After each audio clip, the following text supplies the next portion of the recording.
ಮೋದಿ ಬಂದ್ರು ಕೇಳಲ್ಲ, ಆದ್ರೆ ಗೆದ್ದ ಮೇಲೆ ಮೋದಿ ಬಳಿಯೇ ಹೋಗ್ತೀನಿ. ಸ್ವಪಕ್ಷದ ವಿರುದ್ಧವೇ ಮಾಜಿ ಸಚಿವ ಈಶ್ವರಪ್ಪ ಕಹಳೆಯನ್ನ ಮುಳುಗಿಸಿದ್ದಾರೆ. ಆದ್ರೆ ಈಶ್ವರಪ್ಪ ಬಂಡಾಯಕ್ಕೆ ಖುದ್ದು ಅಮಿತ್ ಶಾ ಮದ್ದರಿಯೋದಕ್ಕೆ ಸಜ್ಜಾಗಿದ್ದಾರೆ.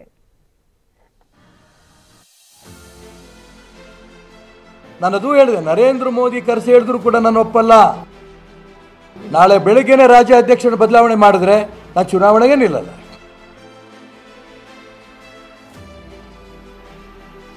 ಬಂಡಾಯ ನನ್ನ ಸ್ಪರ್ಧೆ ಶತ ಸಿದ್ಧ ಅಂತ ಹೂಂಕರಿಸ್ತಾ ಇರುವ ಈಶ್ವರಪ್ಪ ಯಾರ ಮಾತಿಗೂ ಬಗ್ತಾ ಇಲ್ಲ.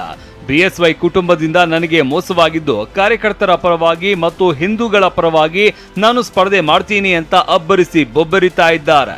ಅಲ್ಲದೆ ಖುದ್ದು ಮೋದಿ ಹೇಳಿದ್ರು ನನ್ನ ಸ್ಪರ್ಧೆಯಲ್ಲಿ ಯಾವ ಬದಲಾವಣೆಯೂ ಇಲ್ಲ ಅಂತ ಖಂಡ ತುಂಡವಾಗಿ ಹೇಳಿಬಿಟ್ಟಿದ್ದಾರೆ. ನಾನು ಇಳಿಬೇಕಾದ್ರೆ ತೀರ್ಮಾನ ಮಾಡಿ ಇಳಿದಿದ್ದೀನಿ. ನಾನದು ಹೇಳಿದೆ, ನರೇಂದ್ರ ಮೋದಿ ಕರೆಸಿ ಹೇಳಿದ್ರು ಕೂಡ ನಾನು ಒಪ್ಪಲ್ಲ. ಬ್ರಹ್ಮ ಬಂದಷ್ಟು ಹೇಳಿದ್ರು ಕೇಳಲ್ಲ. ನಾನೇನಿಲ್ಲಿ ಹಿಂದೆ ಸರ್ಕೊಳ್ಳೋ ಪ್ರಶ್ನೆ. ಮಾಜಿ ಸಚಿವ ಈಶ್ವರಪ್ಪ ಮುನಿಸಿಗೆ ಅಮಿತ್ ಶಾ ಮದ್ದು. ಇವತ್ತು ದೆಹಲಿ. ನಿಮ್ಮ ಉಬ್ಬಿದ ರಕ್ತನಾಳಗಳ ಸಮಸ್ಯೆಗೆ ಎವಿಸ್ ಆಸ್ಪತ್ರೆಯಲ್ಲಿ ಕೇವಲ 30 ನಿಮಿಷದ ಲೇಸರ್ ಚಿಕಿತ್ಸೆಯೊಂದಿಗೆ ಮುಕ್ತಿ ಹೊಂದಬಹುದು.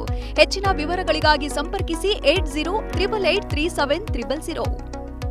ವಿಮಾನ ಹತ್ತೋದಕ್ಕೆ ಮೆಸೇಜ್ ಕೊಟ್ಟ ಚಾಣಕ್ಯ. ಶಿವಮೊಗ್ಗದಲ್ಲಿ ಈಶ್ವರಪ್ಪ ನಿಗಿನಿಗಿ ಅಂತ ಕ್ಷೇತ್ರ ಸಂಚಾರ ಮಾಡ್ತಾ ಇರುವ ಹೊತ್ತಲ್ಲೇ ರಾಜ್ಯಕ್ಕೆ ಎಂಟ್ರಿ ಕೊಟ್ಟಿರುವ ಅಮಿತ್ ಶಾ ಈಶ್ವರಪ್ಪರನ್ನ ಸಮಾಧಾನ ಪಡಿಸೋದಕ್ಕೆ ಮುಂದಾದಂತೆ ಕಾಣ್ತಾ ಇದೆ. ನಿನ್ನೆ ಬೆಳಗ್ಗೆ ಖಾಸಗಿ ಹೋಟೆಲ್ನಲ್ಲಿ ಬಿಎಸ್ವೈ ಭೇಟಿ ಬಳಿಕ ಈಶ್ವರಪ್ಪಗೆ ಕರೆ ಮಾಡಿದ ಅಮಿತ್ ಶಾ ದೆಹಲಿಗೆ ಬರುವಂತೆ ಮೆಸೇಜ್ ಕೊಟ್ಟಿದ್ದಾರೆ.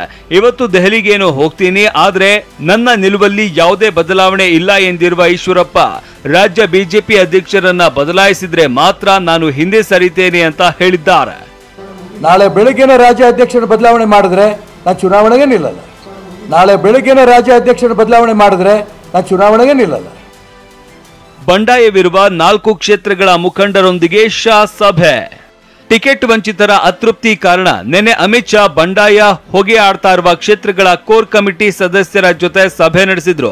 ತುಮಕೂರು ಕ್ಷೇತ್ರದ ಬಿಜೆಪಿ ಅಭ್ಯರ್ಥಿ ವಿ ಸೋಮಣ್ಣ, ಚಿಕ್ಕಬಳ್ಳಾಪುರ ಕ್ಷೇತ್ರದ ಅಭ್ಯರ್ಥಿ doctor Sudhakar, MLC MTB Nagaraj, ಸಂಸದ ಜಿಎಸ್ ಬಸವರಾಜ್, ಮಾಜಿ ಸಚಿವರಾದ ಎಂಪಿ ರೇಣುಕಾಚಾರ್ಯ, ಬಿಸಿ ನಾಗೇಶ್, ಕರುಣಾಕರ್ ರೆಡ್ಡಿ, ಶಾಸಕ ಸುರೇಶ್ ಗೌಡ ಸೇರಿದಂತೆ 4 ಕ್ಷೇತ್ರಗಳ ಪ್ರಮುಖರು ಸಭೆಯಲ್ಲಿ ಭಾಗಿಯಾಗಿದ್ರು. ಇನ್ನು ಮಾಧುಸ್ವಾಮಿ ಅಸಮಾಧಾನದ ಬಗ್ಗೆ ಪ್ರತಿಕ್ರಿಯಿಸಿರುವ ವಿ ಸೋಮಣ್ಣ, ಅವರಿಗೆ ಯಾವತ್ತಾದ್ರೂ ಒಂದು ದಿನ ಬುದ್ಧಿ ಬರುತ್ತೆ ಅಂತ ಹೇಳಿದ್ದಾರೆ. ಸಿದ್ಧಗಂಗೆ ಸ್ವಾಮಿಗಳು, ಆದಿಚುಂಚ ಸ್ವಾಮಿಗಳು, ಅನೇಕ ಸ್ವಾಮಿಗಳು ಇದ್ದಾರೆ. ಆದರೆ ಒಬ್ಬ ಸ್ವಾಮಿ ಎಲ್ಲ ಒಂದು ಕಡೆ ಇನ್ನೂ ಸ್ವಲ್ಪ ಅಗ್ಗು ಇಗ್ಗು ಇದೆ. ಆ ಸ್ವಾಮಿಗೆ ಯಾವತ್ತಾದ್ರೂ ಬುದ್ಧಿ ಬರ್ತದೆ.